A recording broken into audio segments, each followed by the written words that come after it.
ఎంత అని అడిగాడు. ఫస్ట్ రాణి మరియు వాణిల వయసుల నిష్పత్తి 6:5 అన్నాడు. వీటిని ఎక్స్ లబ్దంగా రాస్తే 6x:5x. సో ఇక్కడ ఏమన్నాడు, వారి వయసులో మొత్తం 55 సంవత్సరాలు అన్నాడు. సో మొత్తం అంటే ప్లస్ చేయాలి. 6x + 5x = 55. సో 10 సంవత్సరాల తర్వాత వారి వయసులో మొత్తం నిష్పత్తి ఎంత అని అడిగాడు. సో ఫస్ట్ x వాల్యూ మనం తెలుసుకోవాలి.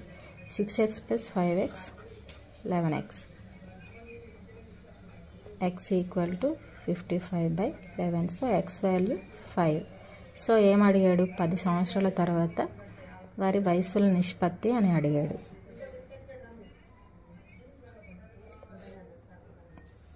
6x + 10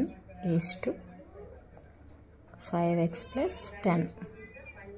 తర్వాత అని అడిగాడు కనుక ఇక్కడ +10 అనేది వస్తుంది. ముందు అని అడిగితే మైనస్ చేస్తాం, తర్వాత అని అడిగాడు కనుక +10 చేయాలి. సో మనకు ఆల్రెడీ ఎక్స్ వాల్యూ తెలుసు.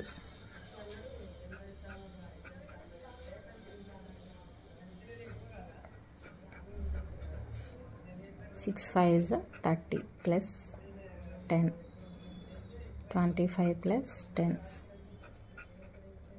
40 35 5 7 5 8. So answer is 8:7. దీన్ని డీటెయిల్గా ఎక్స్ప్లెయిన్ చేయడానికి ఇలా చెప్పాను. దీన్ని సింపుల్ వేలో కూడా చేయొచ్చు. ఎలా అంటే ఇప్పుడు 6:5 అన్నాడు. ఇలా ఎక్స్ ఇలా తీసుకోకుండా మనం దీన్ని డైరెక్ట్గా యాడ్ చేయాలి. 6 + 5 ఎంత వస్తుంది, 11. సో మొత్తం అన్నాడు కనుక ఎంత, టోటల్ సమ్ 55. సో 55/11 ఇలా డైరెక్ట్గానే వేసేయచ్చు. ఆన్సర్ ఎంత వస్తుంది, 5.